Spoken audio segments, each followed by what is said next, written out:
and Hunadi will be from Genesis, please. Hi everyone. My name is Hunadi. I'm the country manager for Genesis in Indonesia.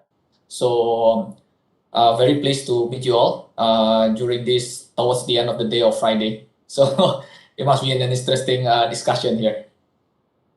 Sure. Very good discussion about topic for the cloud contact center strategy. Yeah. Let me start the first question regarding this. Yeah. With the current pandemic situation, of course, I know that cloud contact center become more strategic for contact center.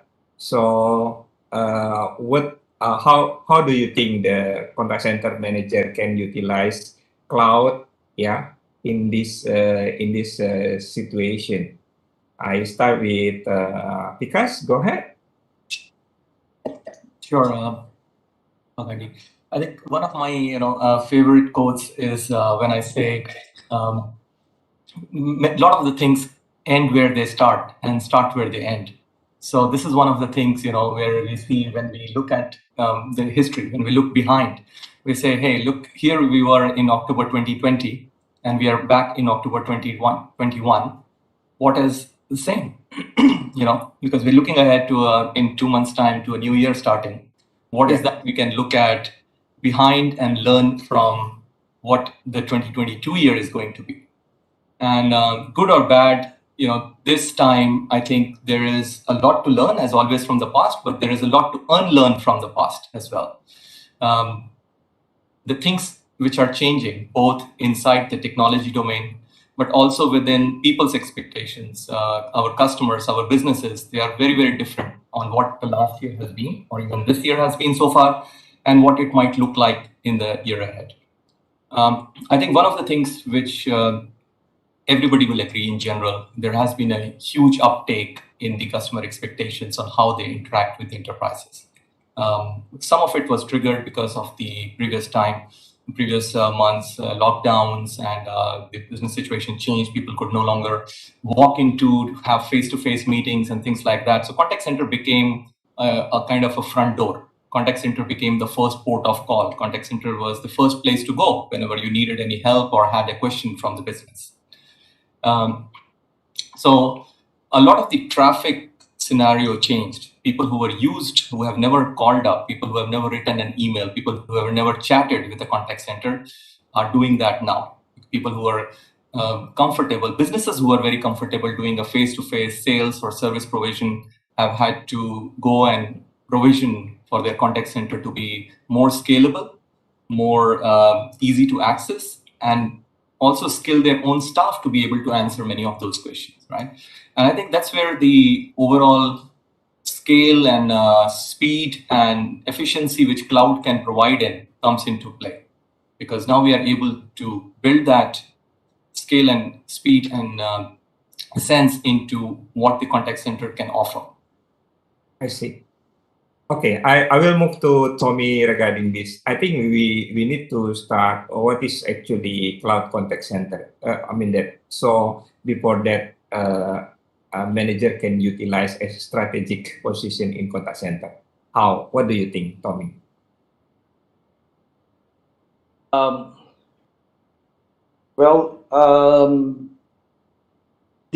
of the thing is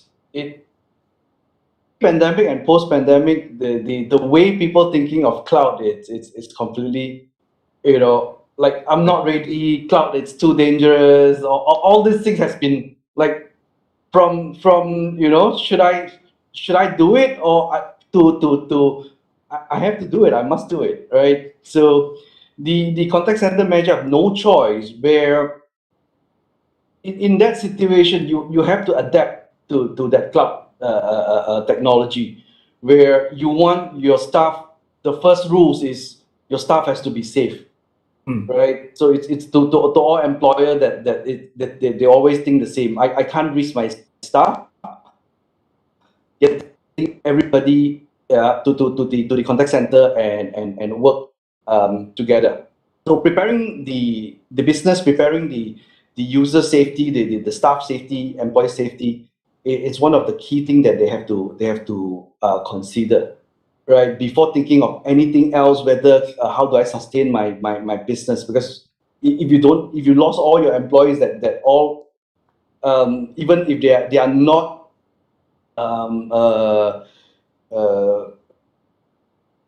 very bad, in very bad shape, right? They're still sick. They can't go to work. They can't work for a period of time. Then at least talk about about your business, because they can't take care of your business. They can't take care of your client. I see. So that it's something that immediately they have to adapt. I see. Right. So that gives technology provider like us. We were in a busy year. I believe everybody is in a busy year. I see. For the past 2 years, right? People are calling like, I want to start now. I want to start now. Yeah. Yeah. So is it mean, Tommy? Is it mean that a cloud? It's mean that remote working or something like that? It is one of the convenient is the remote working, right? But the first thing that you consider cloud, has two reasons. One is infrastructure. That do you want to manage the infrastructure, right? So number two, it's to be able to access anywhere.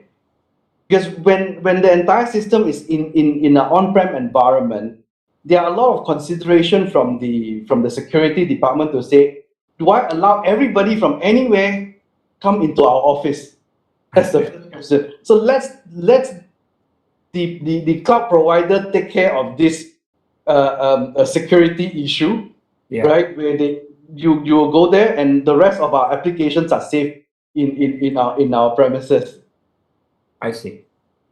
Okay, maybe Hunadi want to add something, your point regarding cloud contact center. Thank you.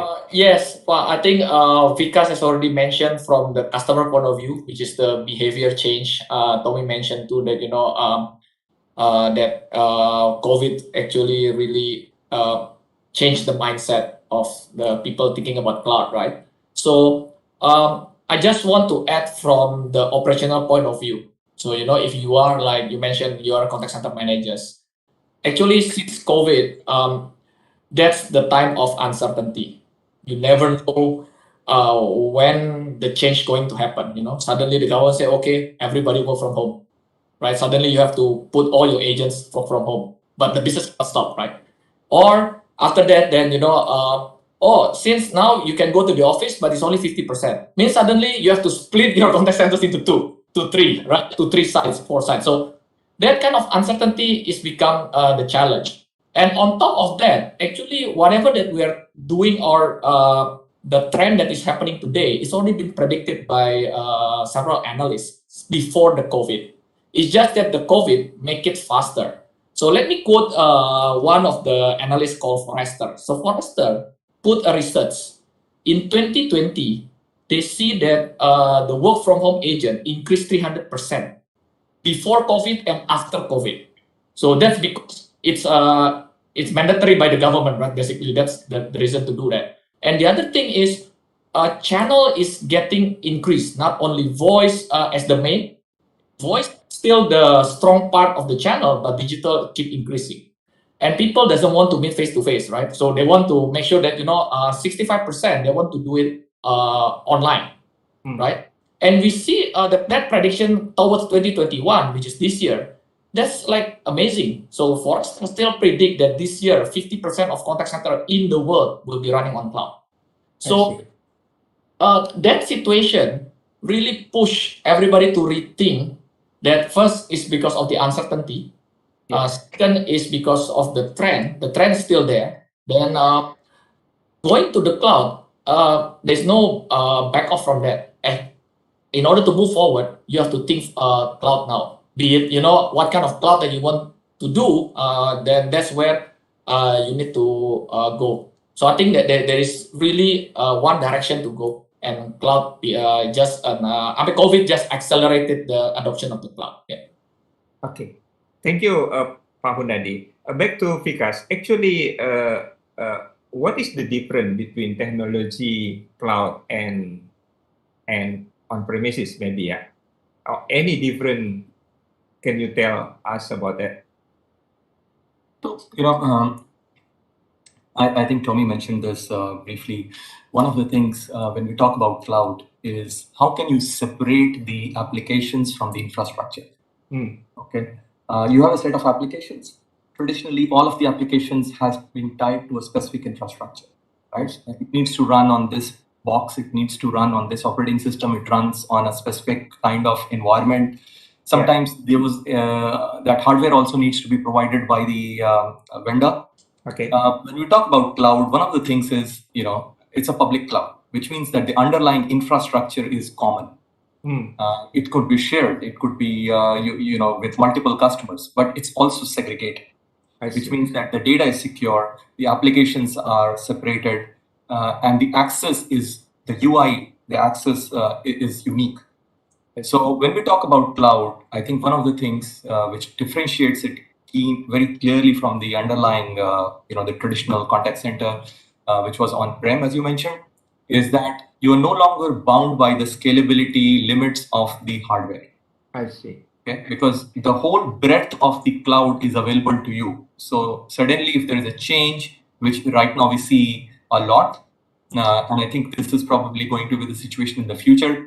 The rules are changing, the dynamics are changing, the business are changing. It's not just the growth of business, but even the type of business which the companies are doing will change. Cloud is amenable to that without the big investments in just rip and replacing the whole the on-prem infrastructure. So that's one thing.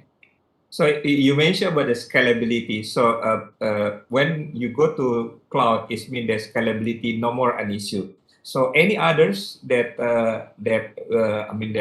benefit cloud contact center? How about the analytical? How about the data? What the CRM itself? What do you think? Correct.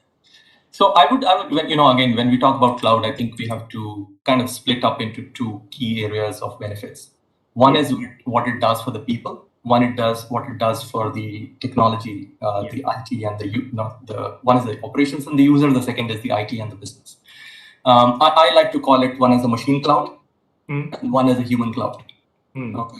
When you talk about machine cloud, this is where you get the benefits of scalability, because you have, when we earlier spoke about AI, AI is dependent on data, huge amounts of data, humongous amounts of data, which needs to be processed. I see. And there is a physical limit to do it on the prem, because you can only have the size of database or the servers and the storage. When you talk about cloud, you have a huge capacity which you can build. What do you do with huge capacity? You can have a data scaling, which means that you can find more patterns, you can find more, build more profiles, build more models which are easy. So the machine cloud will help you reduce cost and increase speed. The second one is a human cloud, which is what it does for people, for the business users, for the operations team. There, it democratizes the users. So which means that, I don't have an access that I have to go into the server room, or I have to go into the office physically even to do that, right? It ties well into the millennial style of working, because it's flexi. It can be accessed from anywhere. It can be any types of device, mobility, all of these things. And there's a big focus on that, because I think many of the millennial workers want that. So between these two, what it does for the people, what it does for IT, you get the overall benefits on that. I see. Thank you, Vikas. I want to ask Tommy regarding this. Any other benefit you think? Some people say that when you go to cloud, it means that exponentially is cheaper or something like that. Any other benefit? What do you think? One of the biggest benefits, of course, is the scalability that at your fingertips, that you can actually at any point of time scale up, scale down. Like I think one of our example, one of our government agencies, right? They close all their branches. Yeah. So it makes the whole call center flooded with calls. Right. So what can they do? They ask all their branches front desk. Yeah. okay, to log in into the cloud. They scale up the system immediately, all right, and get another few hundred staff just to log in into the system, and immediately there you go, that you can serve. Now, no on-prem solution able to, like, in that split second, to say, hey, the next day I want my 200 staff from all the branches to log in into the system and help out to answer the calls. So scalability is one of the benefits. I also to what Vikas to say on the AI, right? So most of the AI out there, the big data, it's all out there, right? If you want that kind of speed, that kind of information that you can actually use, like for example, the NLP engine and all that, right? The speech engine, the speech analytic, you might want to, like, immediately pull, from whichever cloud and then get it transcribed into whatever data that you want, right? That it's really fast. That cloud can really gives you that kind of immediate, where the bandwidth is huge, right? To feed you all those data. So the connectivity to big data, artificial intelligence become more easier with cloud, yeah. Okay, It's thank more you, of that. Tommy. And I ask to Honadi regarding this. Please, you want to add what is other benefit that managers should consider regarding this? Yeah, I think both Vikas and Tommy has already mentioned some of it. But the key of the cloud actually is a flexibility. So flexibility is become the key compared to on-premise and other thing. I mean, now both Tommy and Vikas already mentioned flexibility in the scalability, right? So means when you want to add on your capacity, it just ready right away, snap on the finger.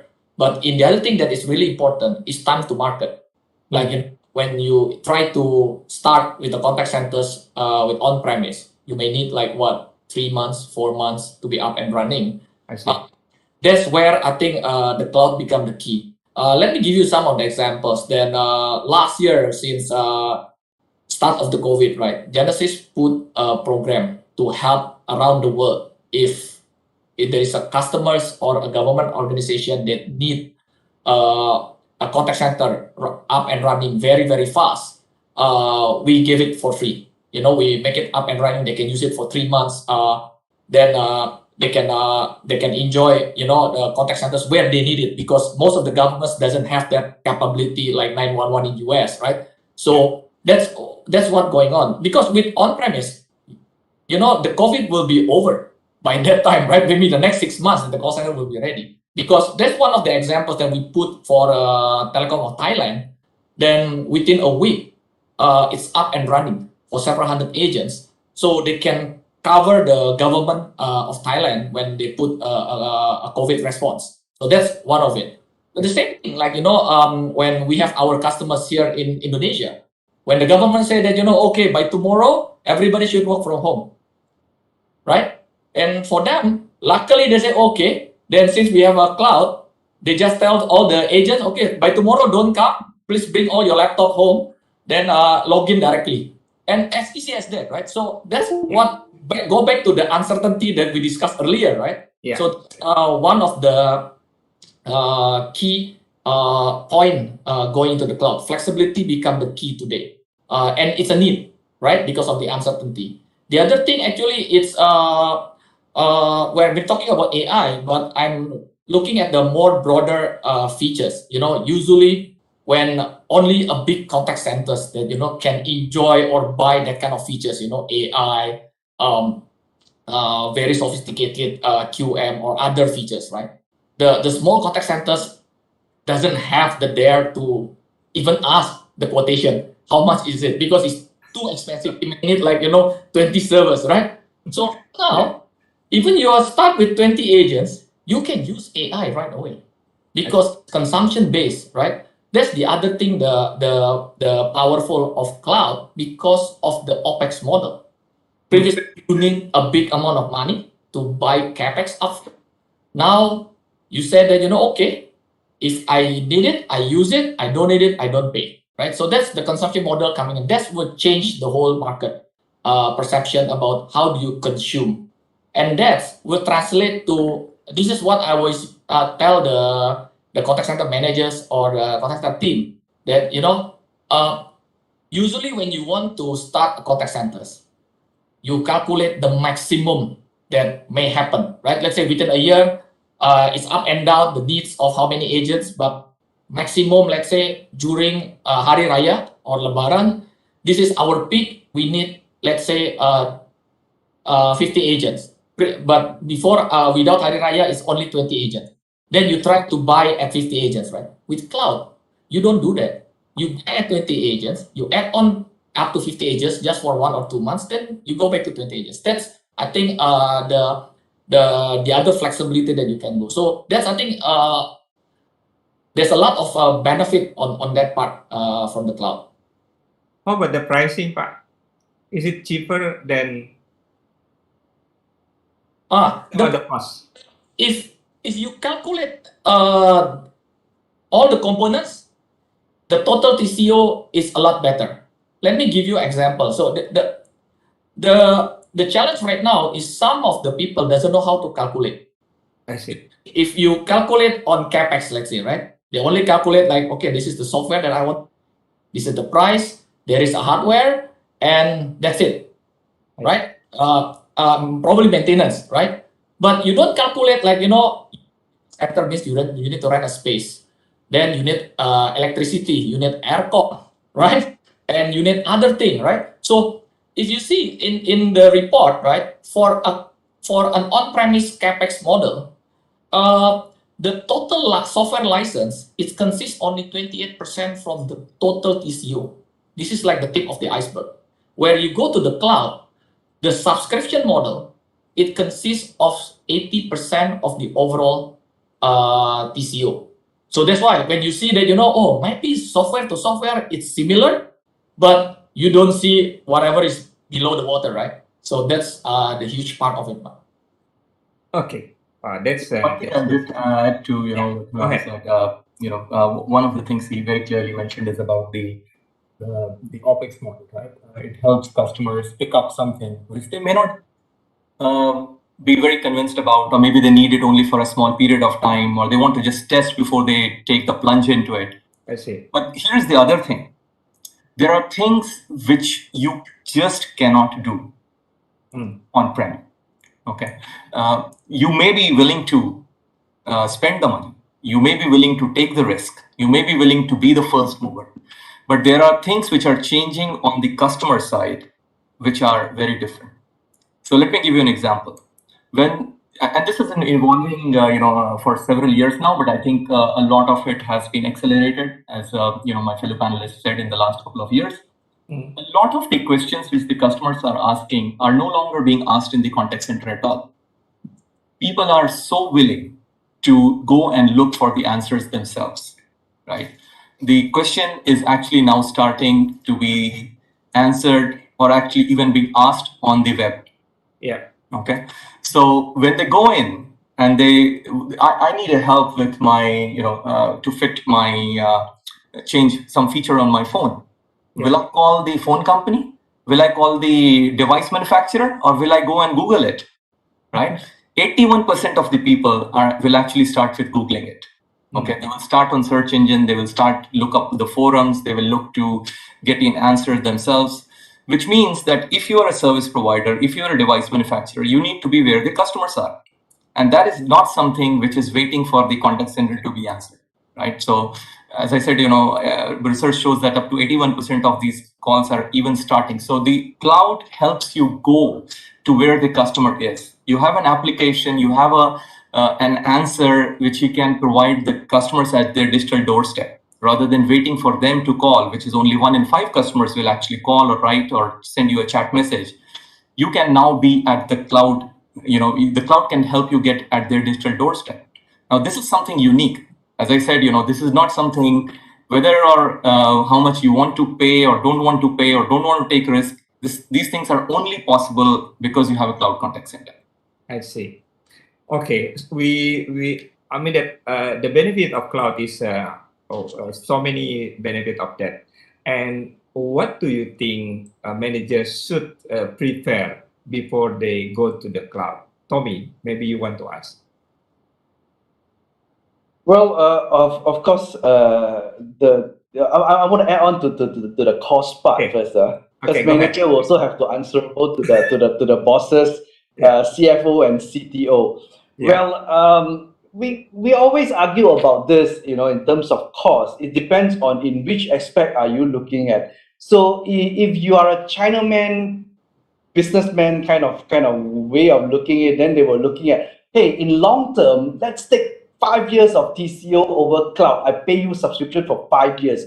That's definitely going to be much, much more expensive for what I'm owning, paying maintenance and all that, right? Then from the perspective of a CFO, then they will look at, hey, look, these are pure, OPEX, right? We do not eat into our capital expenditure and whatnot. And if you look at from the perspective of the CTO's perspective, Yeah. now when we compare about on-prem and cloud, we always think of, okay, yeah, I agree with what okay, you set up a few servers and you buy the license and you pay the yearly maintenance. That's it.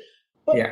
what clouds gives you? The CTO will think of this. Clouds gives you the kind of redundancy, the high availability, the disaster recovery, the flexibility and the security, and the future-proof investment. Like, don't ever think of what are all the licenses and all the equipments will have failure, right? And licenses like, okay, what if Windows 2021 no longer in the way you need to upgrade all these things.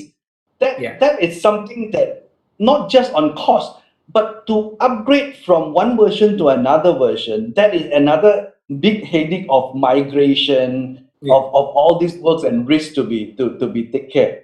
So as an operation manager, this is what before they even think of, I want to propose this to move ourselves into cloud. I need to get my boss's approval in terms of cost. Right. Now the next thing is, because all the benefits that you have to talk about, it's to move into the so many other channel other than voice. Right. You want to be fast enough to deploy, because today WhatsApp may be very popular, but what if one day the younger generation comes in? Even the younger generation, I don't have WhatsApp account, I have TikTok account. What if people starting to interact on TikTok? Everything. The technology changes so fast. Yeah. Right. I want something that I can immediately move where my customers are. My customers are the younger generation, right? The millennial. They are all on all this TikTok, Instagram. I have to immediately move my channels to that. So clouds gives you that flexibility to immediately jump in and have that test, right? I want to test whether it works or not. If 3 months doesn't work, let's close this channel. So is it mean that the technology provider itself as well is ready to make a very fast changing the situation of that one, of the features? Yes, because the cloud provider has that kind of skill, right? I'm providing to thousands of people. I'm willing to invest in my R&D to get the most latest technology out of it and put it there. I see. Thank you, Tommy, regarding that.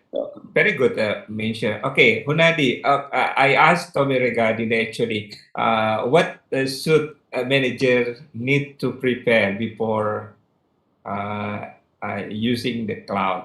Okay, what do you think? Right. Okay. So I think the first thing that whoever that wants to propose, right, internally for the cloud, right, the first thing that we need to know if we have to change the mindset. I see. Why cloud is the key. Those like flexibility, if and then also the risk. Tommy just mentioned that the technology is so fast. If we want to put AI on premise within the next 6 months, they become dinosaurs already, because the technology moves so fast, right? So, so this thing you have to recoup the technology, and then the other part that, we have to think that, because once we go to the cloud, cloud is not always positive. There are always a negativity that questions that come with it, right? Is it is it expensive, or is it easy, right? So all those questions will come out. So I think that's what all of us, or whoever that wants to start going to the cloud, you have to ask that kind of questions when you do RFI, or in order to get more information about it, right? So how safe is my data? And like Toy mentioned, right? Because when you go to the cloud, it's easy because you don't have to provide whether we need 2 data centers or 3 data centers to make it high availability, because at the end it's only SLA.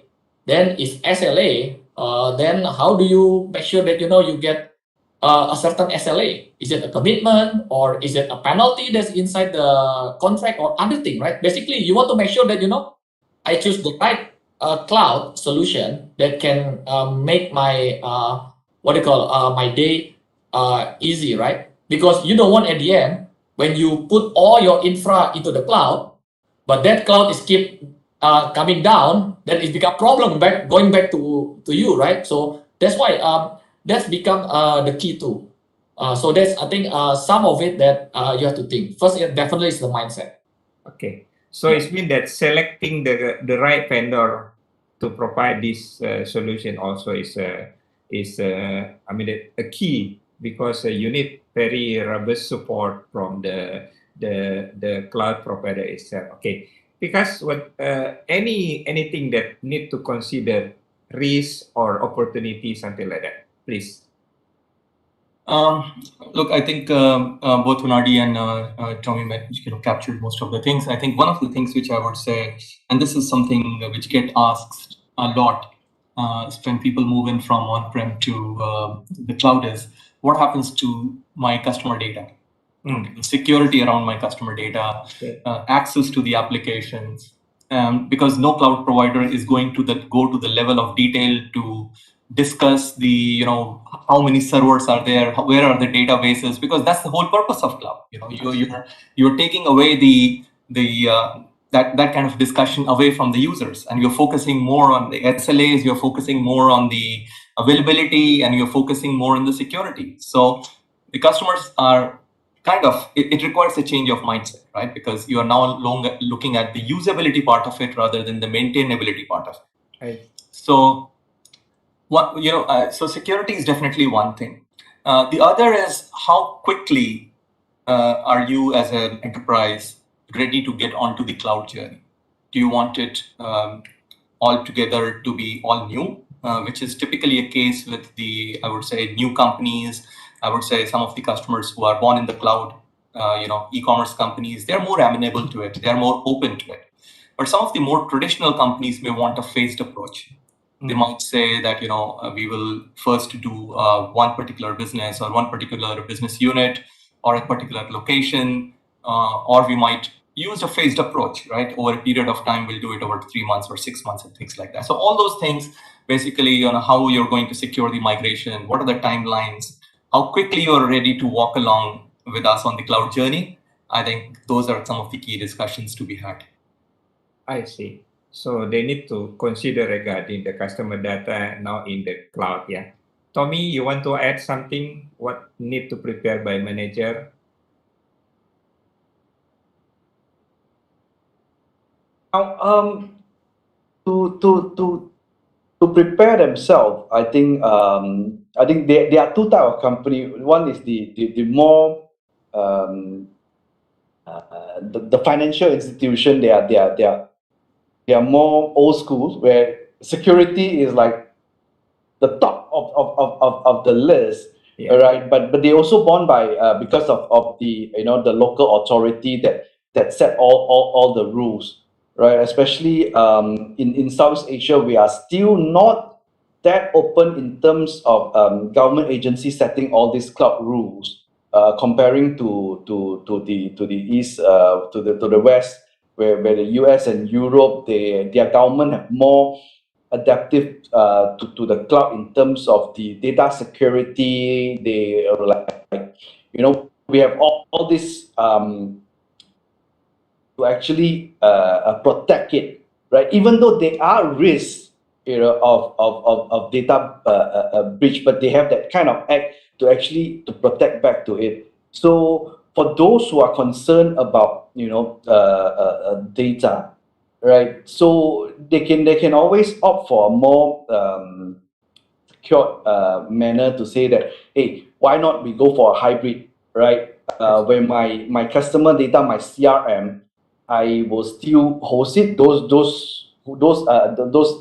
private cloud, right? And whatever communication channel we can actually opt for the public cloud, so that my data it's still very safe with me. It's on my private cloud, everything is there, right? Then the integration is very minimum, so that they can actually say, I still go on cloud, but to differentiate between public and private. So private, my IT team will have to take more responsibility, Yeah. right? Whereby the public cloud, you just have to ask them for the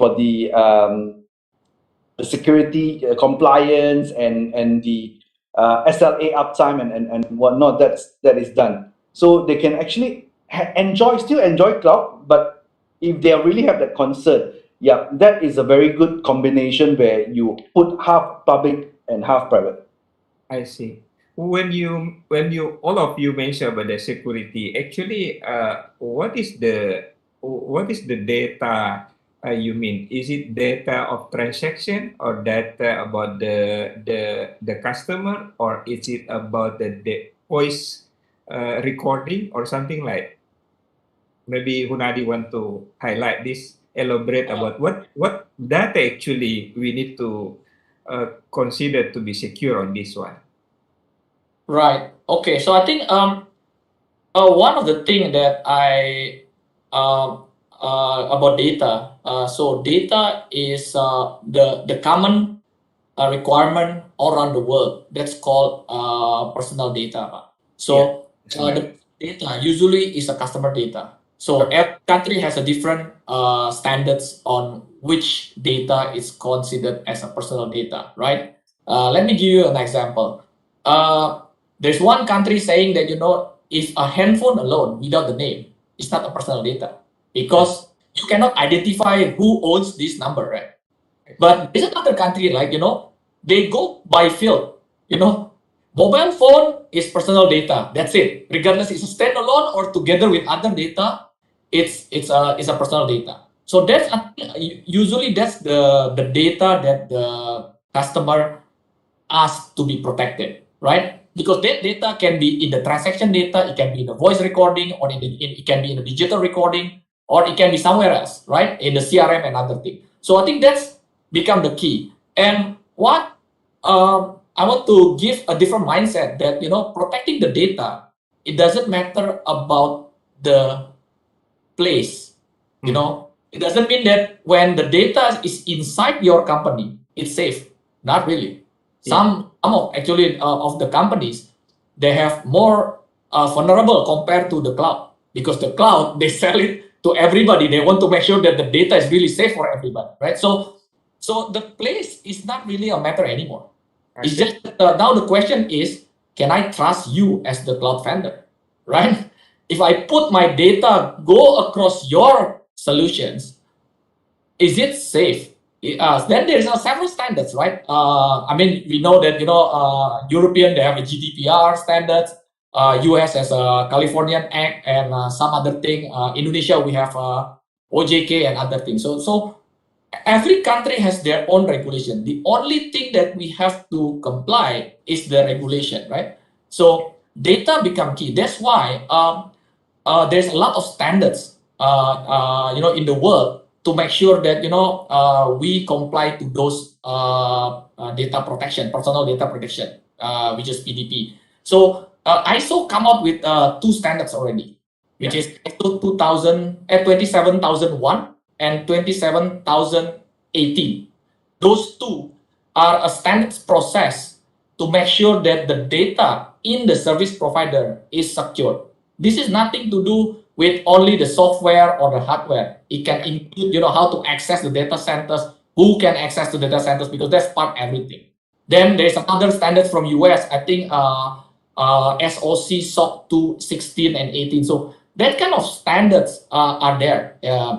Then that's the reason all of our providers need to be certified to that, because you cannot open everything to your customers, right? Like Vikas mentioned, when you ask that, where is your data centers? We cannot tell, because that's it's a security breach, right? If we tell the customer, oh, by the way, our data centers is here, right? So that's to convince the customer, saying that we comply to those standards means the data is secure. Yeah, that's I think security become the key, especially on the personal data. Yeah.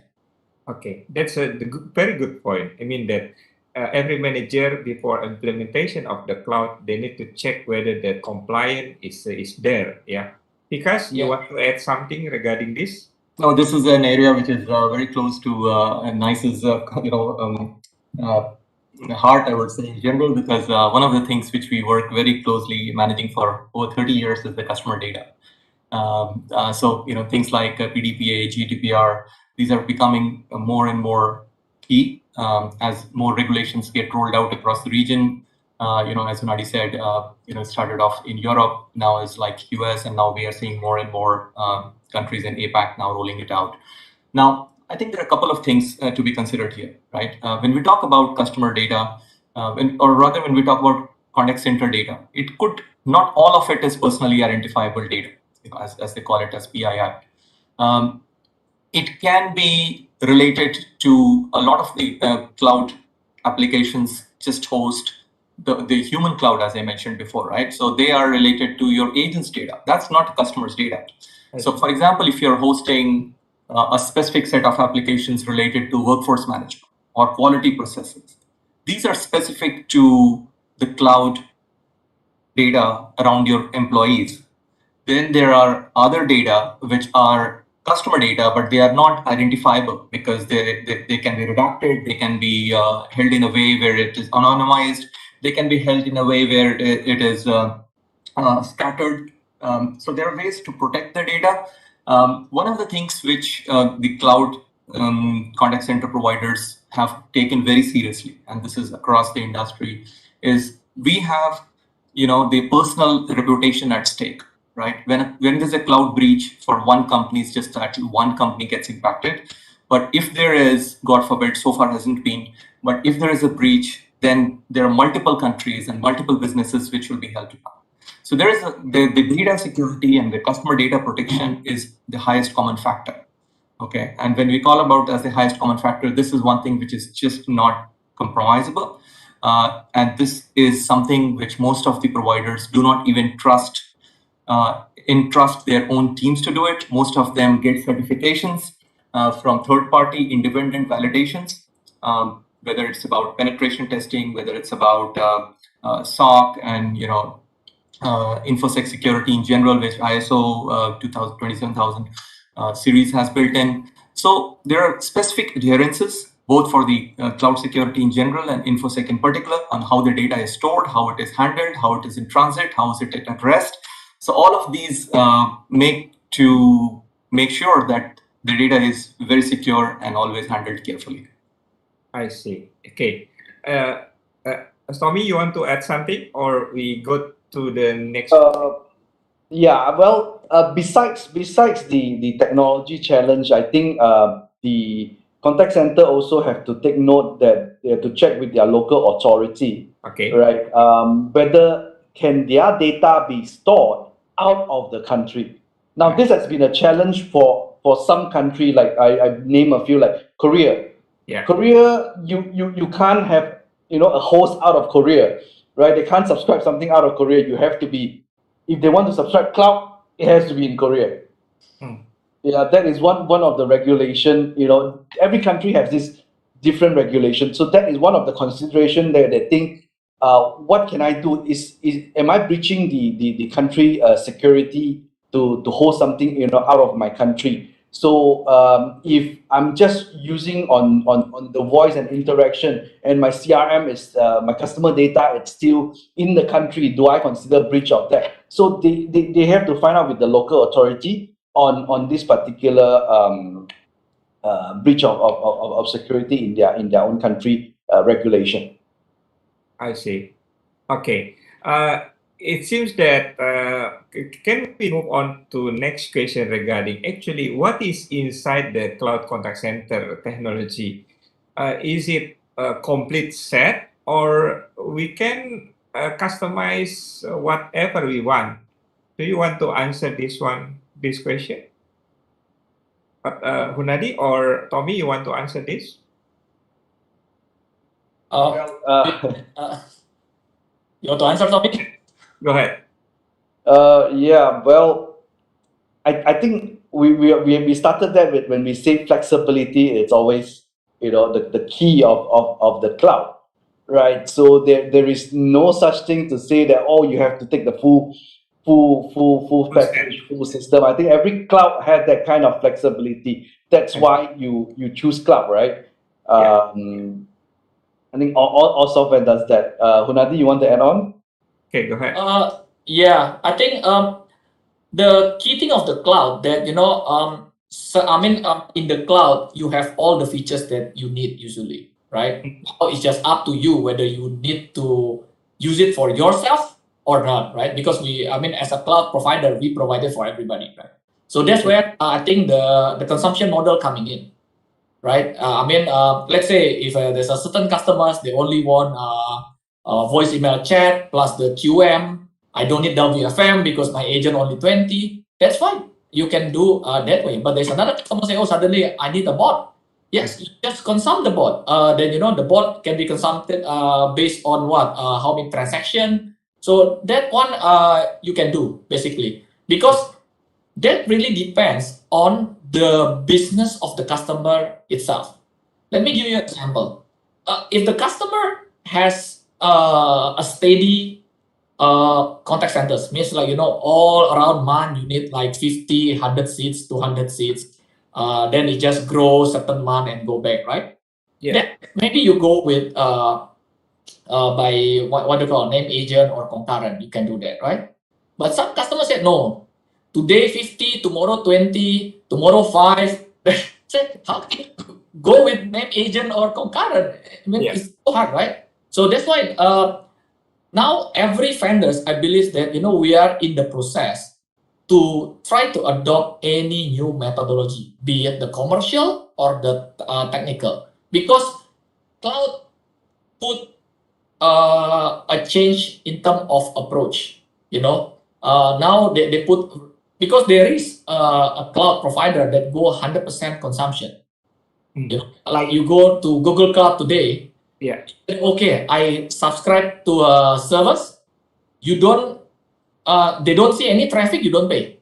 That means you don't use that service. It's not because you block that service you have to pay. No, you don't use it, you don't pay. You use it, you pay. So it can go up to that level. But of course, the more flexible usually come out with the more expensive because you have to trade between price with flexibility, right? Same thing, like I mentioned, go to any cloud provider today, any data centers, the same thing. You want cheap, you commit, right?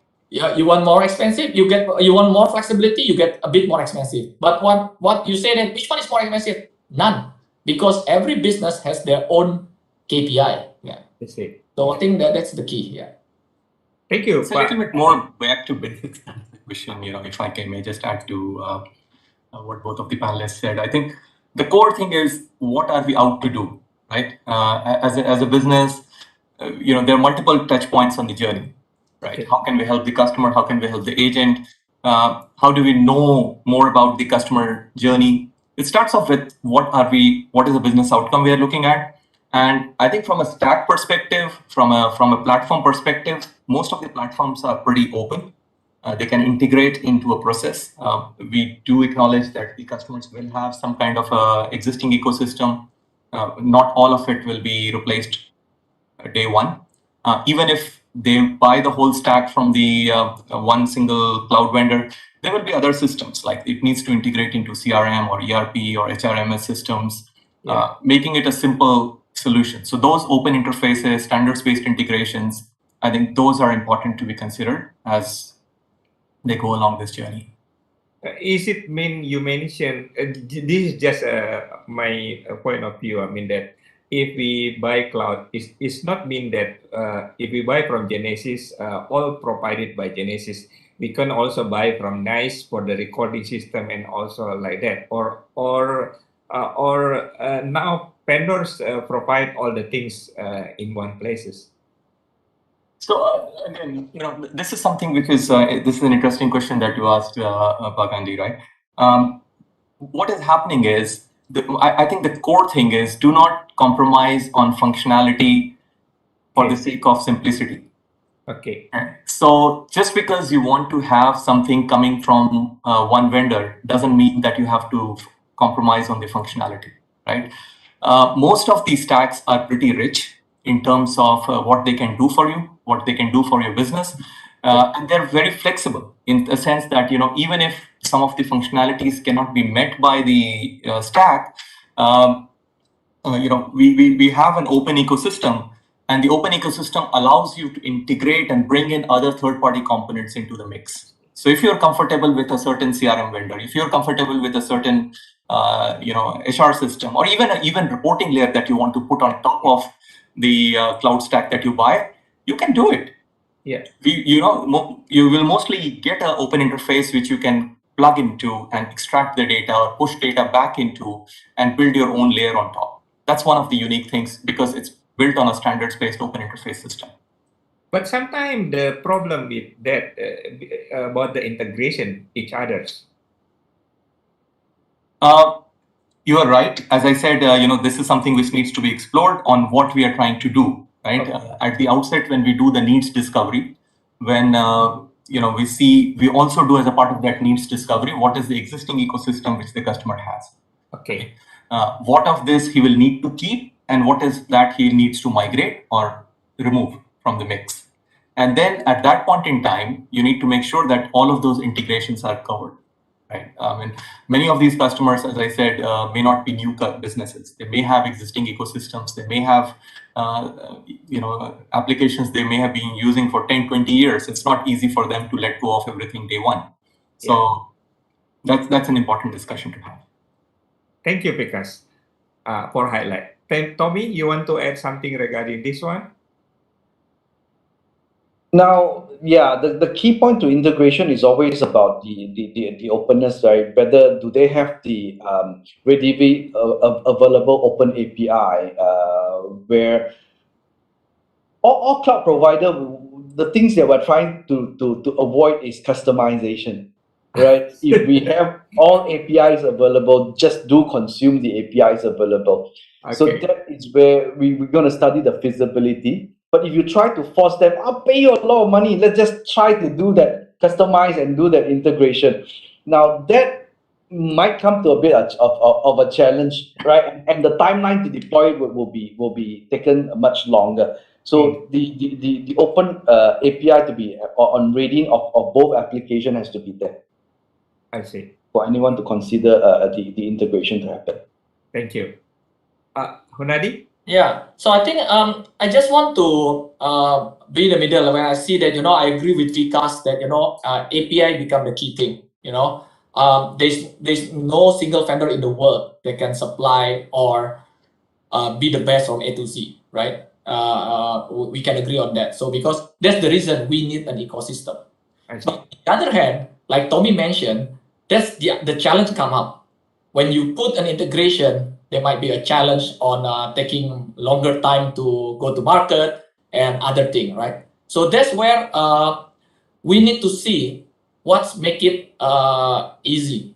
Let me give you an example. Before Google OS or Android or Apple, right? There was Nokia before. That's the best OS in the world for handphone. Everybody used Nokia. But what's Nokia problem? What they said that they can cover everything, but sometimes or most of the times the customer wants something else that according to Nokia, we cannot build that because the demand is too small.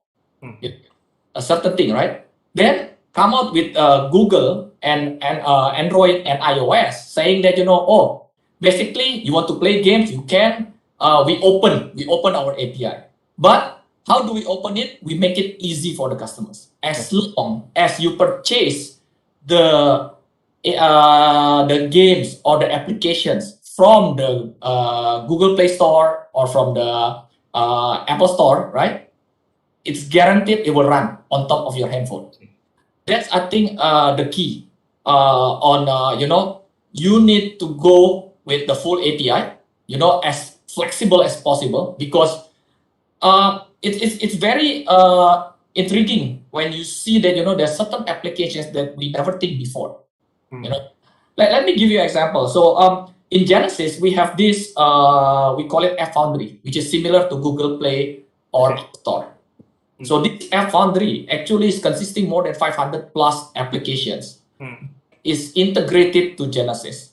That when you want to, let's say, I need certain applications and there is an App Foundry, you subscribe, you connect, that's it. There's no more integration because it's pre-integrated and it's tested everything. And the funny thing is there's one application that we never think before.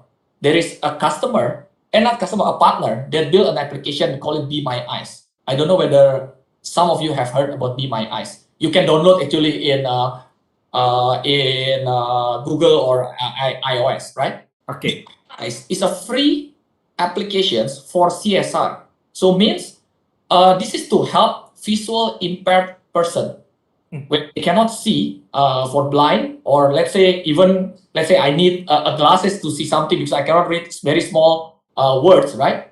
I can use that Be My Eyes. Somebody out there in the world become an agent, volunteer, can help me, saying that, when I ask, what is this? Let me give you one of the experience that I have. I am a volunteer of Be My Eyes. One day, somebody called. He said, sir, can you tell me how much money is this? So this guy hold a money, 50,000 rupiah, then put a handphone in front of the money and ask me. I only answered that, okay, that's 50,000 rupiah. Okay, thank you. As easy as that, right? So, but why this application become a key when they want to connect? So people like Google, Microsoft, they use these applications for their CSR. Now, if there is a customer of Microsoft using a laptop, then suddenly they have problem. When they click this Be My Eyes, the Be My Eyes can go directly going into the contact center of Microsoft. One of the agent can answer it, right, as a CSR. So that kind of applications is become key. I think we agree that, API is a key, but yes, we have to make it very, very easy for the customers. I see. Okay, thank you for highlighting about that. Because back to you, and how vendors can prepare the user before the implementation. If then, I mean, that I know that there's so many consideration about integration. If not only one vendor can provide, so how vendors can prepare the end user, Sure. for implementation. Sure. Actually, I know that NICE just have one GX. I know you just launching, I think, one GX. Yeah. CXI. Okay. So how to prepare the end user? Sure. So I think one thing, being in the contact center, I think all of us have realized is that each customer is unique, and especially within each there is a contact center. There could be multiple contact center for each of those organizations. Each contact center is unique. So I think the first thing is to realize that when we talk about the customer who is ready to onboard, what is that we have learned as a service provider from similar customers like themselves that we can leverage for this customer, right? When we talk about migration, not to repeat the same mistakes, not to repeat the same, not to ask the same questions maybe, and maybe to make sure that we can learn and leverage those learnings from those previous installations. So the speed and the accuracy of implementation from one customer when we go to the next customer, and then with a similar domain, that will improve, and that should improve. The second step I would say is to mitigate the risk.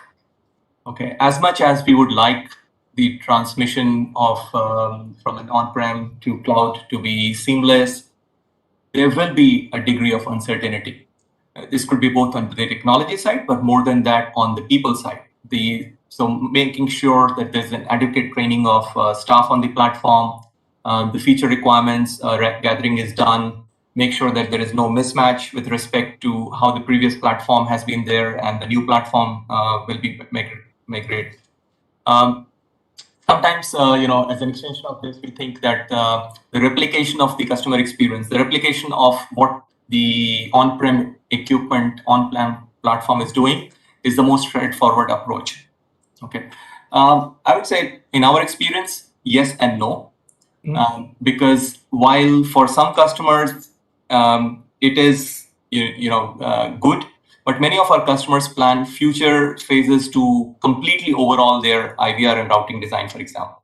Okay, but they do this only after they're up and running with the replicated environment on the new platform for a certain amount of time that we can previously agree to. So what happens with this is, that they get comfortable. They see that some of it, there is a change, but there is also a continuity. So they are able to see that the user flow, the UIs have changed, but the customer flow has not changed. So the customer gets the same IVR treatment, the same call flows and things like that. Of course, as I said, this has both sides. So that's important to balance, right? Because you don't want to replicate the same thing over and over again for the same, you don't want to replicate the same thing with the new platform. So that's the migration part, which is important because you are moving away from the standards based approach to something which you are moving to a cloud platform. So do that, but do that with the risk mitigation and continuity in mind. I see. Okay, thank you, Vikas, to highlight. Tommy, you want to add what need to prepare by, that how a technology vendor can prepare the end user? I think one good thing about cloud is if you compare on-prem to on-prem, we can actually prepare the user, when they have the kind of resistant of change kind of mindset where, oh, these are new things, I don't want to learn, this is something new to me, right? So on cloud, it's always that we can pre-deploy, we can do all the tests, you can start using it while still keeping your old on-prem system. Let them familiarize, go on the cloud, go on the look at the video on training workout material. It's there for them to familiarize it. That's one of the key things to actually prep the user to before really go live. That gives them that kind of flexibility. Another one I need to but always the first thing, when the customer say, okay, I want to go to cloud, so okay, are you ready? Phone number is one of the things that they have that kind of sentiment to say, oh, if I really want to go on full cloud, I in certain country I might have to give up my phone number, or I might stay a kind of hybrid where I need to put a gateway where the physical phone line is still in my office. Right, so we have to highlight that there is a point of failure over there, right? But that device is over there, that telco, anything happened to that, you have to think of how do we have redundancy on that. So that kind of mindset, we have to preempt them. But one thing good about some of the countries, like Malaysia, we just signed, but we haven't launched. Singapore already started that, right? The fixed line number portability. That means today, if I want to move my number to cloud, I don't need to be physically in my office. I can move to another telco and I can be anywhere. That's Singapore. Malaysia, we just started. The MCM, our authority just approved, but the telcos still need time to adapt to make it available, right? So I think by year 2022 or latest 2023, that will be available. That will make cloud's deployment easy without that kind of consideration. What happened to my number? What happened that I have to need no hybrid to have a gateway in still in my office, that having the risk of a point of failure. I think. I thought with the SIP trunk now is more easy to move to numbers to anywhere. Telco don't allow. Telco will have that kind of restriction that this SIP trunk has to be in this premise, this address. I see. That is the authority restriction. Okay, okay. Thank you, Tony, for highlighting. How about Pak Hunadi? How vendors prepare the Yeah, I think there's two things that we need to be aligned with when we discuss about cloud since beginning, right? One is the easiness. So when the customer said that I want to go to cloud, easy become the mindset. Because everything has to be easy, right? Because we pitch that one and they want to feel it. And it has to be easy. The second thing, we know that this what do you call this new type of customers that if they can do it by themselves, they will do it, right? Similar like when Fikas mentioned, right? The customers do the same thing. When they can Google it in the internet, they will Google it first instead of asking the corporation, right? So that's why I think the transparency become the key. In the more information that you can find for the customers, even before they purchase, because they want to see like how easy it is if I configure. Is there step by step? If they go with step by step, they can see that is it easy or hard for them, because every customer is different, right? So when they say, okay, this is easy, even I can do it by myself. Let's say I don't have to pay services. Yes, you can do that. But there are some customers that want to be pampered. The same thing, right? They say, oh, okay, I don't want to touch it. Please do it for me, right? Yes, then you just pay services, right? So that kind of the same thing, flexibility and easiness to make sure that it can run as soon as possible. I think that's the key, transparency. I see. Thank you, Pak Hunadi. I can ask question. I mean that give chance to the participant to ask question. Anyone want to ask question to our speaker today? Go ahead if you want. Anyway, this recorded discussion was published to YouTube live, so anyone want to see the recording, yeah, should be can go to the YouTube, yeah. Okay, it seems that no question. There is a comment from Pak Sudibyo here, yeah. Yeah, he said that, yeah, it's similar to keeping your money in bank, comparing to keep your money in below your pillow, yeah. Okay. Actually, for me, if you compare between on-premise and cloud, I always compare it with a taxi, but whether you want to own Okay. a car Oh, or you you buy take a car taxi or buy taxi, yeah? or take a taxi, but that's how. Taxi. Because when you own the car, you think that because this is how the customer or the contact center manager CFO thing, right? Let's say if you take a taxi, one ride like how many rupiah or how many dollars, right? Yeah. Then okay, if I go by taxi every day, within a month, maybe I can pay my my installment, right, for the car, right? But you only calculate for the car. You don't calculate that you have to go to the garage every 6 months. You have to change oil. You have to fill in gas, right? So Maintenance, yeah. at the end, and remember, like I always mention, I'm quite lucky that we are in Indonesia. You don't have to own a Mercedes or an Alphard here, right? And drive all around the region, right? We can use Alphard without owning it, right? Because maybe we only need Alphard just for go to the wedding. I see.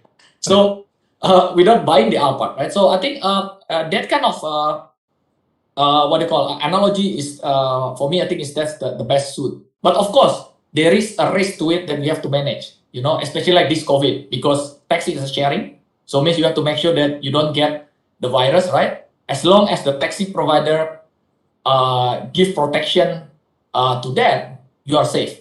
So that's where the data protection coming in. So I think that's analogy become a key for us. Yeah. Okay. There is another question for Pak Sudibyo regarding the audit from the authority. I mean that especially he mentioned about the banking, yeah, banking OJK for Indonesia, yeah. So is it the cloud itself can be audited by the authority? So maybe I can Yeah, go ahead, because so look, I think one of the things is this the whole ecosystem for many, many years has been built around a certain premise that you own the technology, that you put the technology in your premise, and that's the reason, the regulatory authorities, the central bank, whoever is the regulator of that particular industry, bank or insurance or retail, should have a look at what you're doing with that data. Look at the data. I think that needs to be changing. To be honest, I think as much as the technology in Asia Pacific has caught up with the rest of the world, in fact, we are ahead in some of the areas in the rest of the world, even with America. Our regulators sometimes are still a little bit, behind the step. So some of those regulations, and I would say we are seeing those changes, especially like PDPA. When it was rolled in some of the countries, I've seen that in Thailand, in Malaysia now, in Singapore. The operators, the regulators have been pretty pragmatic on what is that you can and what is that you cannot do with a particular situation. So applying the same set of requirements as has been on an on-premise equipment will not work for the cloud. And that's something which I think more and more regulators, I'm happy to see, are changing their thing. I can give you an example of an RFP response that we recently provided response for. Right? The customer said, here is my cloud security, corporate information security document, 200 pages. You need to comply to this. Now, this is something which they have built over last 10 years, 20 years maybe, because all of their equipment on their premise needs to adhere to that. I see. This equipment that you're buying off the cloud is not your, domain, or is not your specific. It's a shared service. I see. Okay, so I cannot take that document and apply it like for like to the cloud application. What we can do is make sure that whatever your concerns are, whatever your questions are, whatever standards you want to adhere, we can be honest and upfront about it, and we can share with you is that, yes, okay, in general, if you have, let's say you want adherence to ISO 27001, yes, we do it. 14001, 9001, GDPR, data protection, yes, we do adhere to these things. But to be able to take things which are on the premise exactly and replicate it on the cloud, I think one is that is not possible. Second, I think it defeats the whole purpose of going to the cloud. I see. Okay.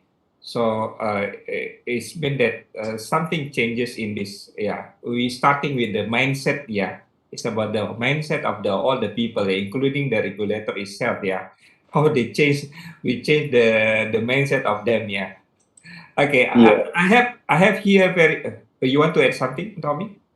Yeah, well, talking about the authority, I think some of our authority is still really I agree with you with the old mindset where I still remember what our Malaysia central bank have this one of the line that they say, in order to test your DR, okay, you need to show us that how it works. I'm on public cloud, right? How am I show you that I'm going to switch off this and it swings to my DR? Only all days that you have that kind of physical equipment where, okay, let me show you, I'm going to turn off this, unplug this, it will swing over to my DR. Now, if I'm on cloud, on the AWS or Azure, how am I going to show you whether it's now you are in Singapore or you are in Japan? And as Munani said, we may not even know where that switch is, where the data center is to make it switch off. True. How to show you? I can't show you. Yeah. Okay. Unless you switch to private cloud. That's maybe they're still into that kind of mindset. Okay, private cloud, everything yours, everything dedicated. You say one set in this data center, another set in data center. Okay, you can still turn that off. Yeah. So actually, nothing to worry about that, yeah, because that borderless now, yeah, we don't know where is the located when we switch on here and switch off there, yeah, and then actually talking regarding this DRC, yeah, disaster recovery for the cloud is very good, yeah, very good, yeah, to supporting us, because we don't need actually to have DRC anymore, yeah, because cloud already cover it. Yeah, I think every cloud has their own SLA. So that SLA actually usually cover any redundancy and other thing, because without redundancy, you cannot meet the SLA at all, right? Yeah, sure. So I think that's the key. Basically, with the cloud, you try to take off your infra headache to the provider, right? Sure. Provider to set it up. I don't care where is the DRC, as long as you meet the SLA, that's fine. Because that's what happened, right? I believe like Indonesia, for the telco, right? The regulator has a different mindset. They don't put like, you have to put DRC. What they put is you need to meet SLA 99 point something %. They don't care whether you have a 2 or 3 data centers. As long as you cannot meet and give a report that you can deliver 99 point something % that month, you will get penalized, right? Yeah. Okay. Because at the end, we need to focus on the result, which is the customer experience, right? Okay. Customer experience very good. Then whether it be 2 or 3 or 4, doesn't matter, right? Yeah. Yeah. I have a sample here. I mean that I know that Genesis also have recording, but Nice also very good in the recording. So whether if we have Genesis Cloud and we have a Nice Cloud, is it combined together, or this is something that offer? I mean, for us, it's open. So as long as because I haven't checked. I mean, in the F1, as long as you can find Nice in the F1 means we already tested. That's it. Okay. Because we know that other recording, other WFM, other QM vendor is listed in the F1, right? So basically, we cannot. Let's say Genesis, you have to use all Genesis all the way, right? Then we have to open everybody, because there are some people think that Nice is better in terms of recording. Yeah, why not? As long as we can open that both sides, because open has to be both sides, right? Okay. Open, then yeah, it's happened. Yeah. How about Microtel, Tommy?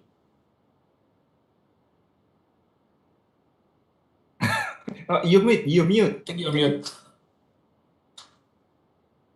Yeah, so we are very open, working with third party. As I concur to Hunadi said that as long as it's supported by both sides, right?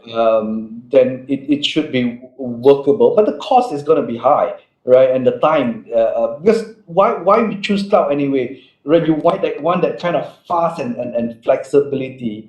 And I always tell all my customer, the key thing is you want fast, right? And you want and also for the cloud provider, we also say try not to customize. Out of box, right? That's cloud. That's what you want. It's fast, out of box. You really want to do a lot of customization, still go back to the on-prem. So is it mean that because all of the provided all the things themselves, the competition become very strong now because everyone provided all the things.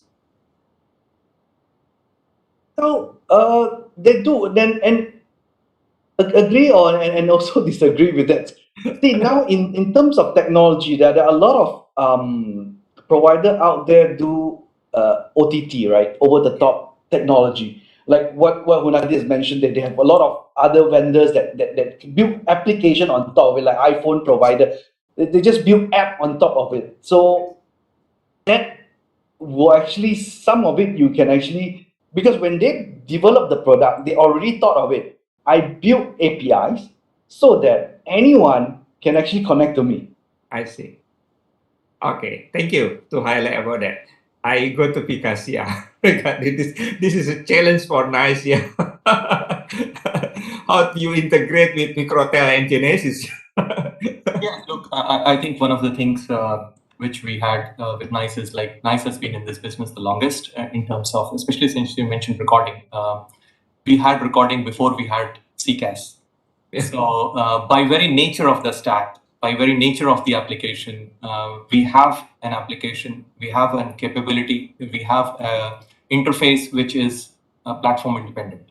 I see. So the way it has been built up is like, irrespective of whatever, at that time it was ACD, 30 years back when Nice recording started. We don't force you to choose. You want to use any of the ACDs. There are 30 different ACDs. Depending on each geography or each market, customer may have their own price points, their own feature set, their own requirements. Please go ahead. We don't want to force the customer to be aligned to this. Now, this is one. Now, at the same time, I think we have to be realistic in terms of, as Tommy mentioned, the simplicity and the functionality, the balance between the two, right? The functionality, of course, will come at a cost, whether it's a cost of integration, whether it's a cost of time to value. So the customer has to then decide as to whether you have a choice. That's the good thing, right?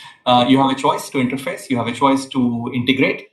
Of course, whether you want to do that or you are happy with a single stack, everything rolled into it, that's the choice which the customer has. Okay. Thank you, Vikas. I may ask Pak Hunadi, I have a question here regarding, do you have a sample of successful implementation of the cloud contact center? A lot, Pak. So basically, the world, around the world, we have customers starting from 10 agents to up to 25,000 agents in a single instance. So that's how we say that, how scalable is the cloud, right? One of the examples that I can show you is Uber, easily. Uber is 25,000 agents around the world. And it's full of customization. They run on Uber platform. Our solution is run on Uber platform. So that's where the flexibility and the key over there. But we don't have to go far away from this region, right? The reason is with all our scalability and our features, we are very strong in we call it the new economy market. This is the born in the cloud. Most of the e-commerce are our customers. Indonesia, we have the largest e-commerce running on our platform. A big amount of agents. So we keep our R&D keep adding features, keep expanding. So the way that we do it is a bit different from the on-premise world. Just started with on-premise at that time, right? And when we move into the cloud, we learn how can we make it better. So right now, if you see, every week Genesys will announce a new features coming out. So when you are subscribed to that features, you can use it right away without installation and other thing. So that's how we push or we focus on the solution itself, saying that once you go to the cloud, you don't stand still. You have to move on, right? Means today, this year you subscribe maybe voice only, and then you add on another digital, you add on another AI, other thing based on your pace. You don't have to be worried that, since we need to go to the cloud, we have to do cloud right away. No, that's how we go. We know exactly that the cloud is keep moving, technologies keep moving. So that's where the R&D become the key here. Yeah. Thank you, Pak Hunadi. Tommy, any successful cloud implementation for Microtel? Well, the one of it is Telecom Malaysia, right? With TM1. But not just provide them with cloud, we actually help them with the cloud. We are the people behind. So it's multi-tenant with all their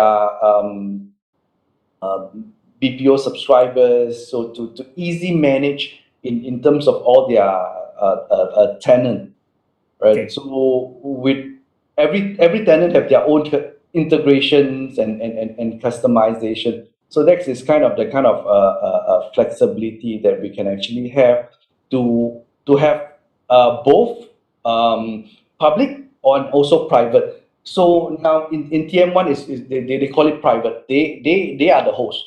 They are the provider, right? So they open it to all their customers to subscribe to their cloud, so-called their cloud, right? On our platform. So that it's our flexibility that to move from public and private, that we support both. And recent CIMB Philippines just went live few days back. Wow. CIMB Philippines, yeah, just went live. They are on private cloud also. I see. Banks, knowing banks, still they want cloud. They want cloud. Their first thing they mentioned, we want cloud. Then with all the requirements, then we found out, okay, private. Yeah. So it's not only telco company, but also bank is now, yeah, so available Yeah. for that one. Okay, Pikas, go to you. Any successful implementation for NICE Cloud? Yes, several. In fact, as we said, some of the sectors are more open to it. So more successes in those sectors, which I would say generally, at least from an APAC perspective, are not that heavily regulated. Yeah. Right. So banks and insurance companies are a little bit behind, but some of the providers, some of the customers that we have rolled out, in fact, one recent one which went live is across 36 countries, 56 contact center locations, and over 7,000 agents. So just went live recently. Some of the biggest ones that we have, I think, is about 35,000 seats. So that's the beauty about cloud. It's like, yes, you want a 20-seater, yes, you can do it. You want a 20,000-seater, you can go do it. And as your business grows from 20 seats to 20,000 seats, you can still keep the same provider, right? Which is just not possible in any other platform. Okay. What do you think the key success of the implementation? Why their success implementation of cloud for your client? I would say that the first thing is the thing about cloud is the cost of entry or the barrier of entry is very low for the customers, right?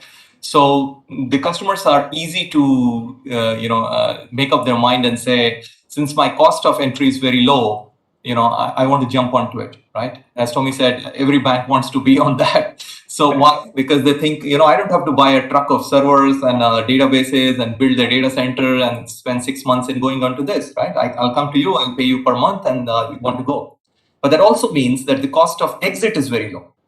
Okay, if I don't like your service, I'll just turn off my subscription, and then. So one of the key things what we see being successful in this is the customer success. How do you keep the customer going? How do you make sure that they are always using your platform, not just subscribing to your platform, putting it to good business use, deriving the business benefits which are aligned to their drivers? I think that is very, very important. I would say this is one of the key things. This role itself has emerged only after the cloud thing came into the play. Otherwise, traditionally, when you had perpetual licenses or perpetual hardware-based platforms, you sell it and then you collect a maintenance every month, right? Now, because you have a low cost of entry and a low cost of exit, it's in the interest of the cloud companies themselves that they make the customer successful, and their own fortunes are tied to the customers being successful. That's where the customer success comes in. Yeah. Your client there is exit after they using it? Look, I mean, I don't think any of the customers are permanent. It's an evolution. But all I can say is that since we have a large number of customer acquisitions and the overall number of seats and the number of logos that we're winning is rapidly rising. One of the biggest providers out there. I think most customers are happy with what they are using. I see. I remember Pak Hunadi mentioned earlier that you have a program that give free for all many company. Yeah. Is it they still stay or they stop after 3 months? Most of them. Some of them still stay. Some of them actually they use it only for that particular particular moment, because they don't really need contact centers. It's just that they need it only for a month too. But most of them are stay because after that they realize that okay, wait a minute, used to meet face to face, but after that actually we need to do an online communications now. Okay. So you are very good to maintain them to stay with the technology. Yeah. Thank you. I think we already covered many things about the cloud. Of course, for more discussion about the cloud, the guy here will help you. I think thank you to participating for today talking. But before we end, of course, we want to have give a closing remark from all the speaker and give a tips how we can implement the cloud better contact center, yeah, cloud contact center better. I will start with Tommy. Ken? Yeah. Okay. Closing remark and give a tips regarding implementation of the cloud. Go ahead. Yeah, no, the main consideration, you have actually nothing to worry about that. It's always easy to actually test it out, right? So I think all of us have that no commitment kind of a package as pay as you go, right? So that is the easy entry, okay. Some provider provide that the phone number. Try not to be so mindful about, oh, that's my old number, right? Yeah. See, now customer don't store your number. Trust me, you would just Google. I want to contact who? I will Google. I find that number. I will call. Right? Don't be too sentimental that I want to keep that number. Trust me, we have that statistics that after a while people forget about the old number. Right? We keep both. We let them try.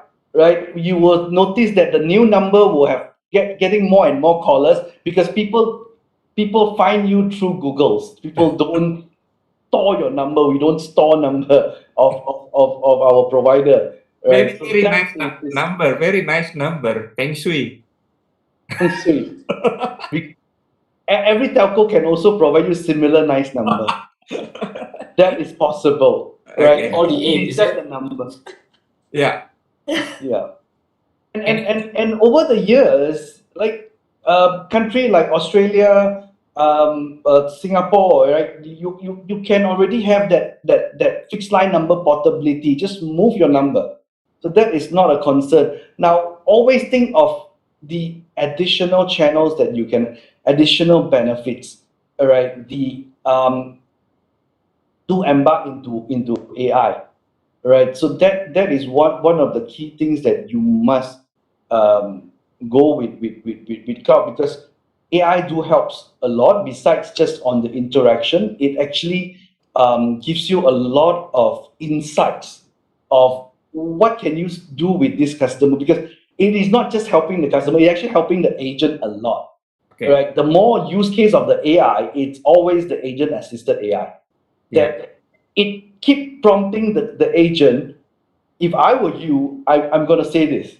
I Do see. you agree? If you agree, just say it. I see. So agent experience become better. Yeah. It's much better. Much better. Yeah. Okay. Thank you, Tommy, for the tips. And okay, I should go to Vikas first. Yeah. Closing remark and some tips for the user how to implement the cloud. Sure.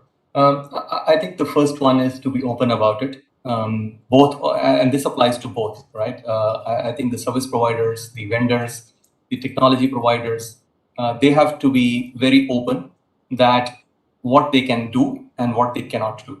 There will be a difference. I think the first thing is to realize is it's not the same cookie cutter which you're taking from the on-prem and deploying it in the cloud, right?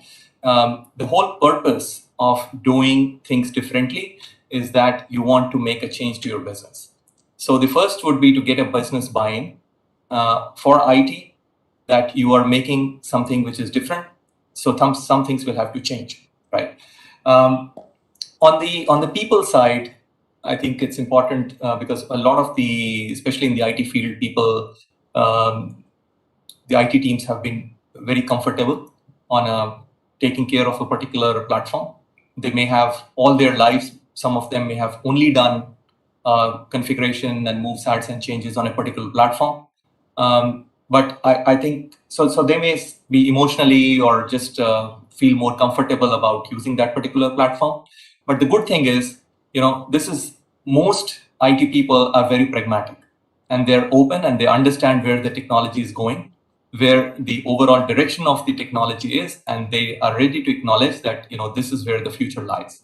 for themselves as well as for their organization. So they are very open to get retrained, to learn new things, and I think I've found them very open and cooperative in that part.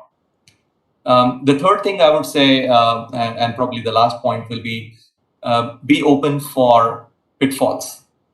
Okay, if there are any changes which you want to put back, keep a plan B ready. You may not go back to zero, but you may have to step back 2 steps before you can jump 4 steps ahead. So do think that when you do a migration, make sure that you have the right backups, you have the right plan B in place, so that just in case, because of whatever reasons, things don't work out the way they were intended to be, at least in the short term, you will have a fallback option. I see. Thank you, Vikas, for the tips. And then last but not least, of course, Kunari from Genesis. Yes, thank you, Andy. I think there are several things. The first thing is that we want to make sure that please embrace the change. The direction is so clear that we are going to the cloud. It's just that you can go to the cloud today or next year or the next 2 years. It depends on your pace, but don't against it. That's the first thing. That's why the mindset need to be changed.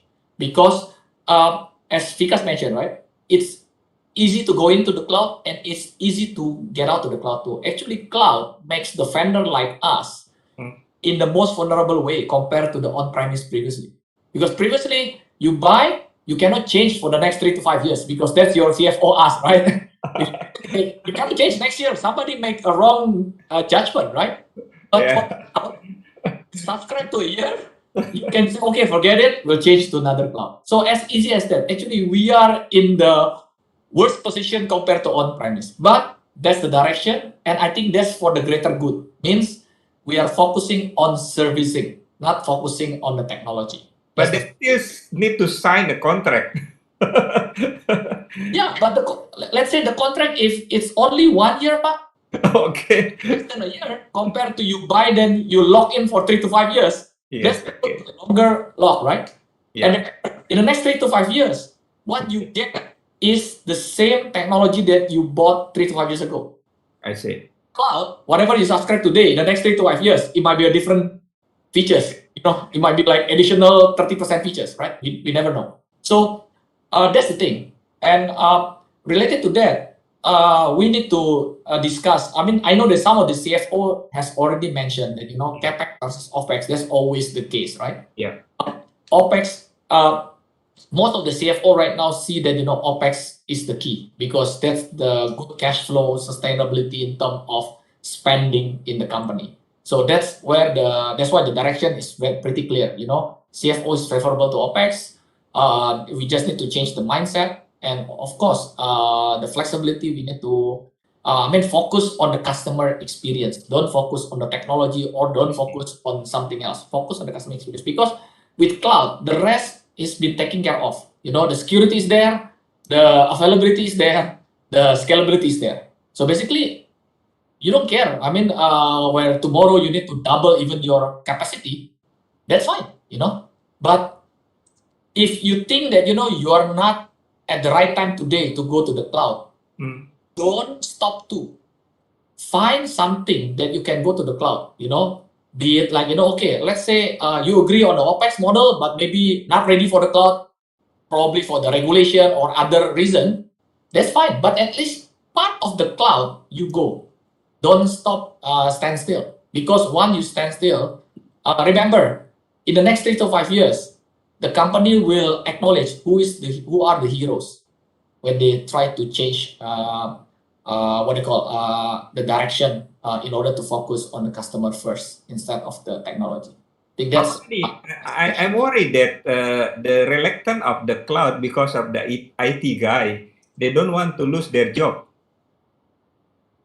Correct. I think that's one of the key parts. But we have to see not only IT guy, every sector of the job is being challenged in the market, right? Let's say agent, we're in the contact center, right? Yeah. Agents say that they are very reluctant with bots, with AI. Why? They're replacing me. I don't answer it anymore. This bot is clever than me, right? I always say that, whatever automation that we put in front to the customers, right? Mm. Whatever that the automation cannot answer, it Yeah. will go back to the agent. So Yeah. what we need is you become a more sophisticated agent. Very easy. We've already seen the history, but maybe let's say 20 years ago, early 2000, you call to the bank. What do you ask? What is my balance? When you ask your balance, you go to the IVR or you go to the board, right? Yeah. The agent gone? No, the agent still there, but only the agent that can scale up. Now they can answer more complex question. Let's say how to close my credit card because it's stolen, right? So it's a different method, right? So if they want to learn, you can go. The same thing as IT. If you only maintain servers, let's say I only want to do sit down every day, maintain servers. Now I don't see any servers, then my job is gone, right? Now you can be a system analyst because at the end you need to analyze the cloud to make sure is it secured, is the data okay, right? So all those things is a different mindset and different ballgame now. Yeah. I agree with you that every part of the job is being challenged. We are as the person that we need to change.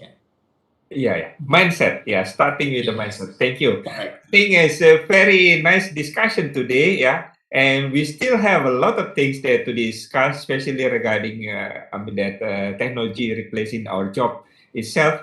Hopefully, we can cover it in next discussion. And anyway, thank you for today. Willingness to share, willingness to answer the question. Sorry if there is any difficult question that I asked.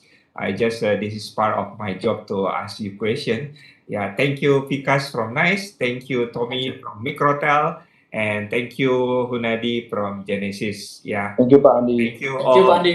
Yeah, thank you all participation. Thank you, Tommy. Thank you, Yeah. Vinas. See you next time. Stay safe and healthy. Yeah, Bye. everyone. Have a good weekend. Bye. Yeah, have Yeah. a good weekend as well. Everyone. Enjoy your time. Thank you all the participants. Thank you Vikas. Thank you. Adi. Hope to see you.